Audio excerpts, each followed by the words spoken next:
आखिर तुमको ये सब करने के लिए कहा किसने था? अपने हाथ में एक चिट्ठी लिए भूपाल ने जिस तेवर के साथ अपनी प्रियतमा से यह प्रश्न किया, उसे प्रेमालाप तो किसी भी मायने में नहीं कहा जा सकता।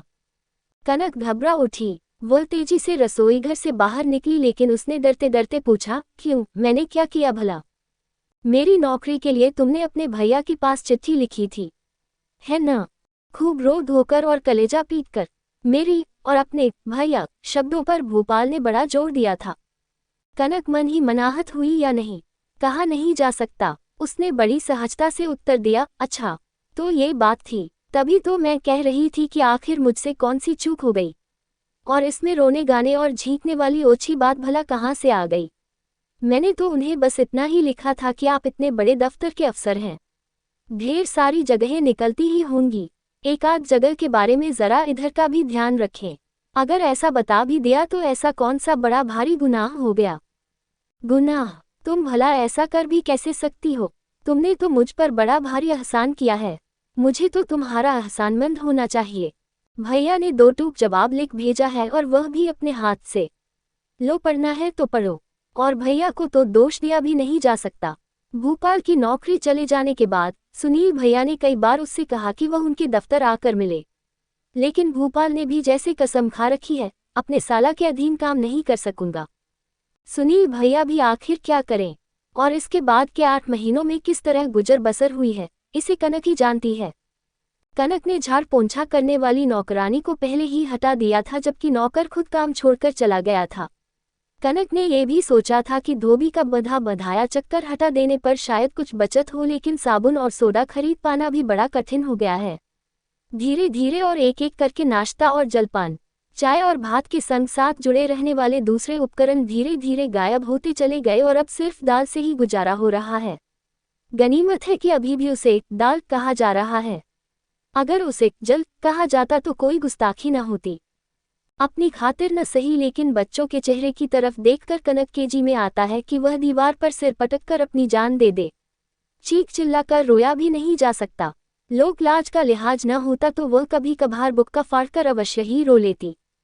कैसा हो गया था ये असहाय और अभिशप्त जीवन। उसने इतनी पढ़ाई लिखाई भी नहीं की थी कि अपने तय कुछ कमाने धमाने की कोशिश करती।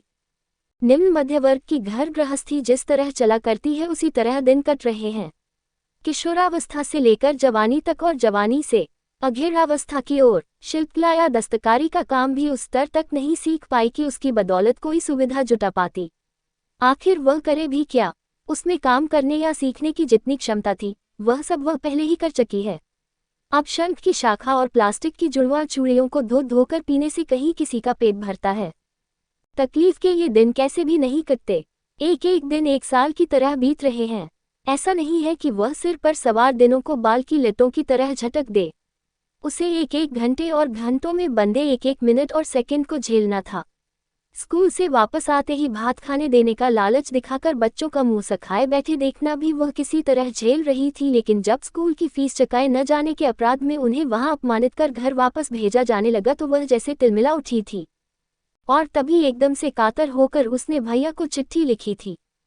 अब इसमें बातें बड़ा चढ़ाकर या रो धोकर भले ही न की गई हो, लेकिन उसमें हल्का सा उलाहना तो था ही। भूपाल के साथ इस बारे में कोई सलाह मशविरा करने का साहस भी वह जता न पाई थी। पता नहीं सुनील भैया का क्या उत्तर आए। अगर बात बन गई या मौका मिला तो वह भूपाल से इस बारे में जरूर बताएगी। इतनी परेशानियों के बाद भी क्या भूपाल नर्म नहीं पड़ेगा? कम से कम कनक के सामने तो उसे शर्मिंदा होना चाहिए, या फिर बच्चों की जिम्मेदारी की खातिर ही सही।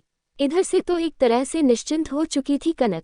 उसे अगर कोई चिंता लगी थी तो वह थी सनील की ओर से। अगर वह कहे कि नौकरी तो किसी की बात नहीं जोहती कनक बहन, या पेड़ों पर नहीं फलती, तो वह कर भी क्या सकता है?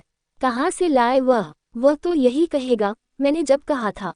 आखिरकार यही हुआ। चिट्ठी भी किसी दूसरे ने नहीं, भूपाल ने ही खोली थी। कनक ने बड़े कष्ट से अपनी स्वाभाविक भंगिमा को बनाए रखा, होठों पर जबरदस्ती मुस्कान लादकर और बनावटी भाषा कौशल के सहारे उसने नकली गुस्से के साथ कहा, आखिर तुमने मेरी चिट्ठी को खोला ही क्यों था? कैसे नहीं खोलता हुजूर सरकार, वैसे इस चिट्ठी का इकलौता वारिस तो मैं ही था। भूपाल ने चुटकी ली तुम्हारे करुणावतार भैया ने तो बड़े स्नेह के साथ मुझे बताया है कि बामहन की गाय की तरह एक बड़ी ही शानदार नौकरी उनके हाथ में है।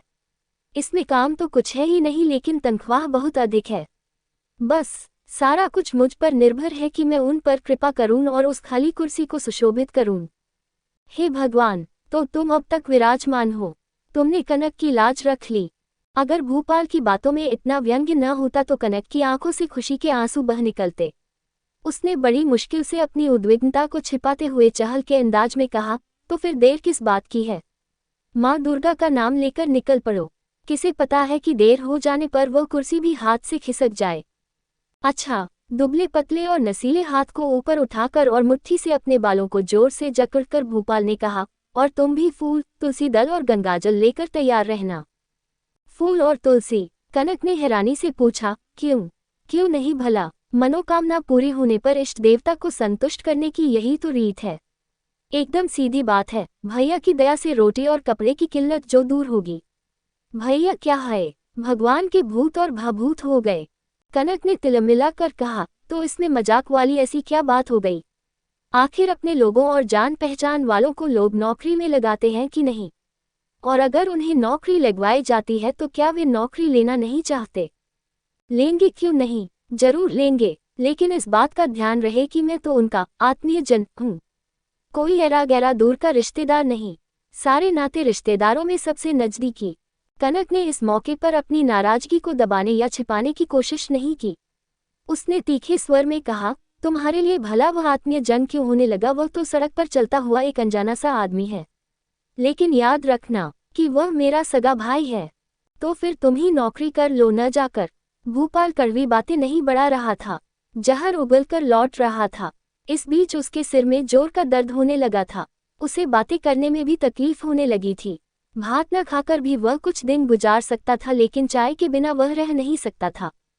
तो भी उसे चाय के बिना रहना तो पड़ ही रहा है, और तभी शरीर उससे बदला ले रहा है। भूपाल अपने बिछावन पर पड़ जाना चाहता था, लेकिन कनक ने रास्ता काटते हुए जले भुने स्वर में पूछा, तुम समझते हो, तुम्हारे मन में जो आएगा तुम वही करोगे। तुम्हें पता भी है कि घर संसार कैसे चल रहा है, देख नहीं पा रहे? लेकिन भूपाल ने भी छूटते ही उत्तर दिया, यूं ही देख भी कैसे सकता हूँ? टपाटप राजभोग निगल रहा हूँ, किमखाब के गद्दे पर सो रहा हूँ। बाहर भीतर क्या हो रहा है कुछ पता नहीं चल रहा।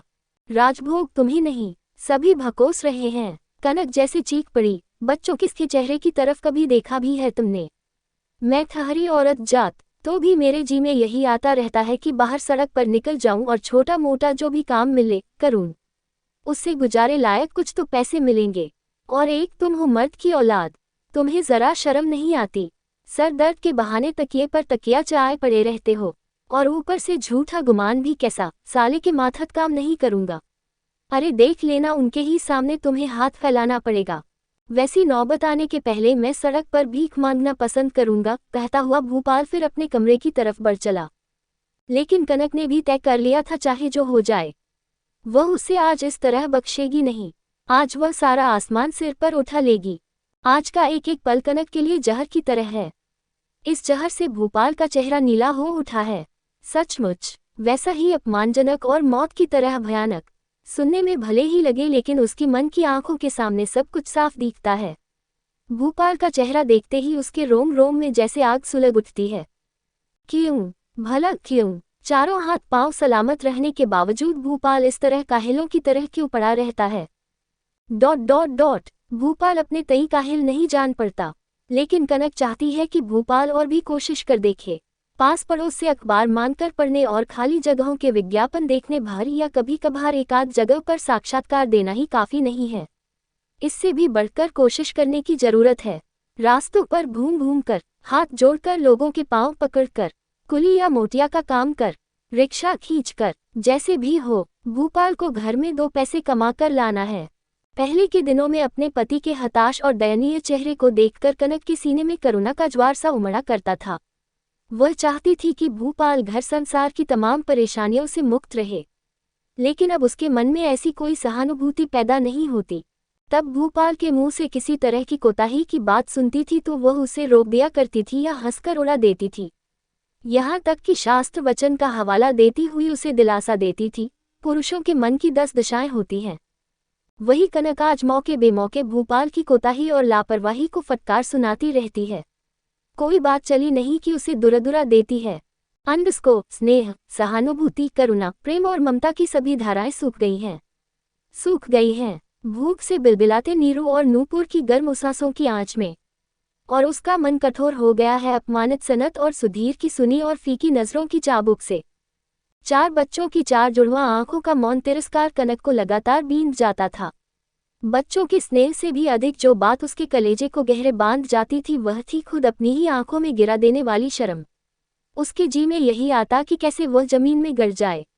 जब भात परोसकर फीकी दाल की कटोरी आगे बढ़ाने के सिवा उसके पास कुछ भी तो नहीं रहता। धरती फटे और उसमें वह कैसे समा जाए। उसे एक के बाद दूसरे और आने वाले हर दिनों में तबीयत खराब है का बहाना बनाना पड़ता है। क्या करूं बेटे, खाना ठीक से बना नहीं पाए। अगर ऐसी स्थिति में हाथ पांव में कहीं चोट या खरोंच लग जाए तो शायद आयोडीन तक न मिले। पेट दुखने लगे तो सौंठ का पानी चाहिए, और वह सब भी कहाँ से आए ये सब बताने की जरूरत पड़ सकती है। कनक को ऐसा बुरा सपना भी देखना पड़ सकता है, ऐसा उसने कब सोचा था। घर गृहस्थी के काम आने वाली हर एक मौजूद चीज धीरे धीरे गायब होती चली जा रही है और वह फिर दोबारा नहीं दिखती। कपड़े लत्ते, जूते मोजे सब धीरे धीरे विदा हो रहे हैं। सारा रख रखाव बिखर गया है। भूपाल ये सब समझ नहीं पाता। अगर बच्चों ने कभी किसी बात पर जरा सा भी असंतोष प्रकट किया तो उसका जी जल जाता। उसका तर्क भी कुछ अजीब सा था। भूपाल कहा करता, ये कोई पराये नहीं है, नाते रिश्तेदार नहीं है, अरे घर के बच्चे हैं। अगर ये भी अपने बाप का दुख नहीं समझेंगे तो बाप को क्या पड़ी है कि इनकी आरती उतारता रहे। मैंने कोई इनकी तमाम जिम्मेदारियां उठाने का ठेका ले रखा है। कनक की बातों से भूपाल के तर्क का कोई तालमेल नहीं। तभी भूपाल की बात सुनकर कनक के तन मन में आग सी लग जाती है। अपनी तीखी आवाज में ढेर सारी कड़वाहट घोलते हुए कनक बोली, भीख मांगोगे? फिर तो बड़ी मर्दानगी बची रहेगी, है न? सारी हेठी तो भैया के दफ्तर में काम करते ही होगी। और भैया की नौकरी भी कैसी है? उनका पांव जो दबाना है, उनके तलुए में तेल जो लगाना है, कोई खास फर्क नहीं है। तो फिर तुम नहीं करोगे नौकरी? नहीं तो फिर भैया को क्या जवाब दोगे? कोई जरूरी है उत्तर देना? तुम चाहो तो जवाब दे देना, मुझे उसकी कोई खुशामद नहीं करनी है। कनक का चेहरा घृणा और गुस्से से विकृत हो गया। वह चिचिड़े स्वर में बोली, मुझे पता है तुम भैया से इतना क्यों चिढ़ते हो। वे एक बड़े अफसर हैं, गाड़ी पर घूमते फिरते हैं, तुम्हारा कलेजा सुलगता रहता है। लेकिन ये याद रखना, मैं अब तुम्हारे कहने में नहीं रहूंगी। अगर हुआ तो भैया के पास चली जाऊंगी या फिर किसी के यहाँ झाड़ू पोंछा करूंगी। अब यही तो देखना है कि तुम्हारी अकड़ भला किस बात और बूते पर टिकी रहती है। भूपाल और कनक आज एक दूसरे को काट खाने वाले खूंखार जानवर की तरह दिख रहे थे। वे एक दूसरे को फाड़ खाने पर उतारू थे। वरना भूपाल की आंखों में ऐसी आग क्यों जल रही होती, उसकी बोली में ऐसी कड़वाहट क्यों थी। जब कमाई ही करनी है तो चाकरी करने क्यों जाओगी? और भी तो कई तरीके हैं। क्या कहा तुमने? क्या कहा? न, मैंने कुछ कहा नहीं, लेकिन भैया भाभी की खुशामद करते हुए उनके यहाँ जाकर अड्डा जमाना भी कुछ बुरा नहीं होगा। उनकी जूठन कूटने से भी किसी न किसी तरह पेट भर ही जाएगा। ठीक है, मैं वही करूंगी, अगर न किया तो मैं भी। कनक के होठों तक आकर एक कठोर और कड़वी कसम अटक गई। क्योंकि ऐसी कस्में खाने का अभ्यास न था, उसका गला रुंध गया। दूसरे दिन सुबह भूपाल घर से बाहर निकल गया। शाम ढल गई, रात हो आई, उसका कोई पता न था। कनक गुस्से में भरी थी। तभी नीरू दौड़ती हौफती माँ के पास पहुंची और बोली, माँ, बड़े मामा आ रहे हैं।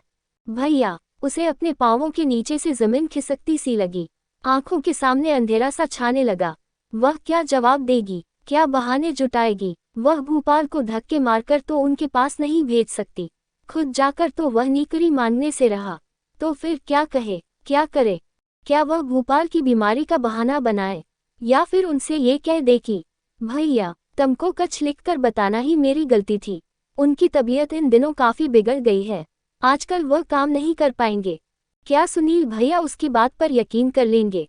जो आदमी घर से बाहर निकल पड़ा है, उसको बीमार बताना इस मौके पर एक तरह का मजाक या बात का बतंगड़ विलास ही तो है। क्या उनकी नज़र इस घर की बदहाली पर नहीं पड़ेगी? भैया के यहाँ आने पर कनक में इतनी भी क्षमता नहीं है कि वह उन्हें एक कप चाय तक पिला सके। क्या उसके भैया सनील इस बात को नहीं समझते?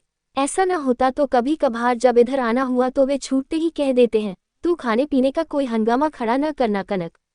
तुझे पता नहीं मेरा पेट बड़ा ही अपसेट है। इसके बाद भी क्या अभी अपना सड़ा गला अहंकार लेकर पड़ा रहेगा भूपाल? और क्या सुनील उसकी इस मानसिकता को समझ नहीं पाएगा?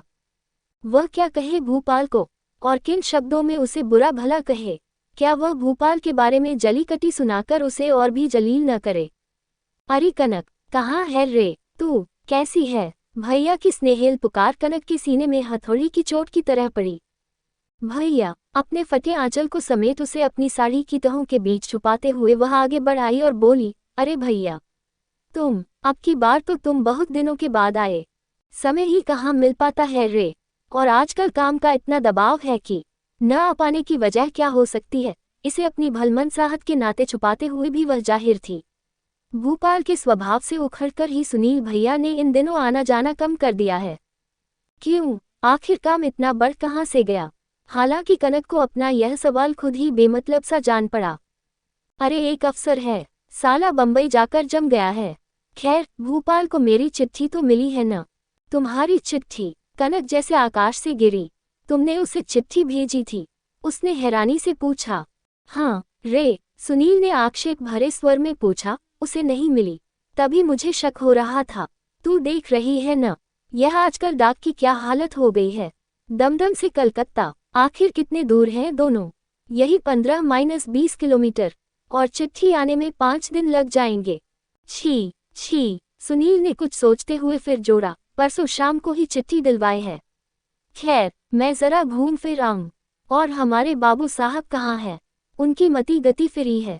हाँ भैया, और मैं भी यही बताना चाह रही थी। काफी भाग दौड़ के बाद उन्हें एक काम मिला है, किसी बैंक में। अच्छा, काम मिल गया है? सुनील की आंखें फटी रह गईं। भूपाल को नौकरी मिल गई? हाँ भैया, उन्होंने किसी जान पहचान वाले को बता रखा था जिस दिन मैंने तुम्हें लिखा था। उस दिन तक तो बात बनी नहीं थी, लेकिन दूसरे ही दिन उन्होंने आकर बताया कि काम मिल गया है। सुनील ने निराशा के स्वर में कहा, इतने दिनों तक बेकार बैठा रहा और ऐन वक्त पर उसे दूसरी नौकरी भी मिल गई। इधर मैं कितना परेशान रहा, कितनी मुश्किलों से उसके लिए एक अच्छी सी नौकरी का जुगाड़ कर पाया। अब की बार कनक के हैरान होने की बारी थी। क्या तुमने सचमुच उनके लिए नौकरी का बंदोबस्त कर दिया, और वह भी पलक झपकते? सचमुच? मैं तो कल ही हंसी हंसी में उनसे कह रही थी, चलो नसीब ने पलटा तो खाया, और हो सकता है भैया भी तुम्हारे लिए कोई न कोई नौकरी अवश्य जुटा देंगे। तो पता है उन्होंने क्या कहा? लगता है नौकरी ऐसे ही पेड़ों पर फला करती है।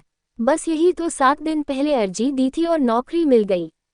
और सचमुच ऐसा ही। हाँ भैया, अगर नौकरी इतनी आसानी से मिलनी थी तो वे काहेलों की तरह इतने दिनों तक घर में क्यों बैठे रहे? कनक ये सब पूछकर बड़ी हैरानी से और बड़े भोलेपन से भैया की ओर ताकती रही, एक नन्ही बालिका की तरह, कुछ ऐसी मासूमियत से कि दीन दुनिया के बारे में उसे कुछ नहीं मालूम। उसे तो बस यही जान पड़ता था कि अगर मर्द घर में बेकार बैठा हो तो काहिल ही हो जाता है। सुनील थोड़ी देर तक चुप बैठा रहा, फिर उसने कनक से पूछा, तू किस बैंक के बारे में बता रही थी? नाम तो मैं नहीं जानती भैया, लेकिन बता तो किसी बैंक के बारे में ही रहे थे। उनके किसी दोस्त के चाचा या ताऊ वहाँ कैशियर हैं, कह रहे थे पगार भी अच्छी ही मिलेगी।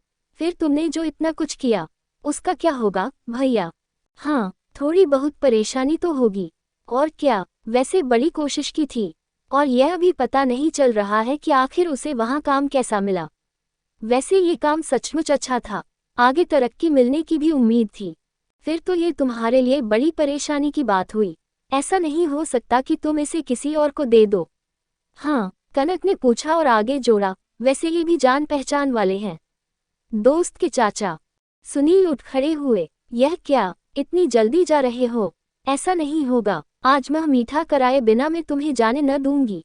अब जैसा भी है, खबर तो अच्छी है। अरे ओ सनत, सुन तो बेटे, कहती हुई वह अंदर वाले कमरे में गई और बेटे से बड़ी धीमी आवाज में गिड़गिड़ाते हुए बोली, सुन बेटे, दौड़कर जा और मामाजी के लिए 2 बर्फी तो ले आ, पैसे मैं बाद में चुका दूंगी। दुकानदार से कहना मैं हड़बड़ी में दौड़ा चला आया। क्या फिर उधार लाना होगा? नहीं, भले ही तू मेरा गला काट दे। और यह कहकर सनत ने खिड़की की तरफ मुंह फेर लिया। क्या पता मामाजी पढ़ाई लिखाई के बारे में कुछ पूछ बैठे। इसी डर से तो मैं अब तक बाहर नहीं निकला था। इससे क्या हो गया बेटे? कनक की आवाज धीरे धीरे और भी धीमी और फीकी पड़ गई।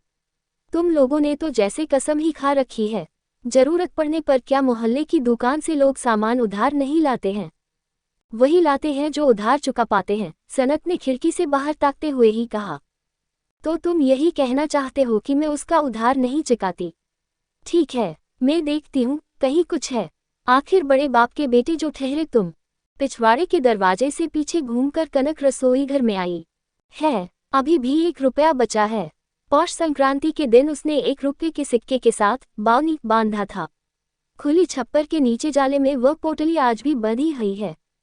फूस से मड़ा और सिंदूर से पता वह सिक्का। अभाव के राक्षसी पंजे ने आज तक कम से कम उसकी तरफ हाथ नहीं बढ़ाया था। शायद उसने बढ़ाने का साहस किया भी न था। कनक का हाथ वहां तक पहुंचेगा, सहस्र बाहु की तरह अपना जाल फैलाए काल की सीमा में। लेकिन इसके बिना चारा भी क्या है? बाहर वाले कमरे में भैया बैठे हैं, पति को नौकरी मिली है, इस खुशी में वह उनका मुंह मीठा कराएगी, ऐसा ही तो कहकर आई है वह। सिक्का में लगा सिंदूर पहुंचते पहुंचते उसके पुराने आंचल में छेद हो गया। लेकिन तो भी उसे इस बात का संदेह था कि कहीं उसकी विवशता का अंतिम चिर तो नहीं मिट गया। सिंदूर का वह दाग, कहीं दुकानदार इस बात को समझ तो नहीं जाएगा? और सनत, कहीं सनत इस बात को ना समझ ले। लक्ष्मी के नाम पर चढ़ाए गए रुपये से बर्फी मंगाकर खिलाने के बारे में वह कोई तर्क नहीं जुटा पाई। लेकिन क्या कनक भी कोई दलील दे सकती थी इस बारे में? Dot dot dot dot dot लपलपाती आग के हाथों से अपने को बचाने के लिए आदमी पानी में क्यों कूद पड़ता है भला? और तब तैरना जानने और न जानने का सवाल ही कहाँ रह जाता है? क्या उस समय डूब जाने का डर होता है?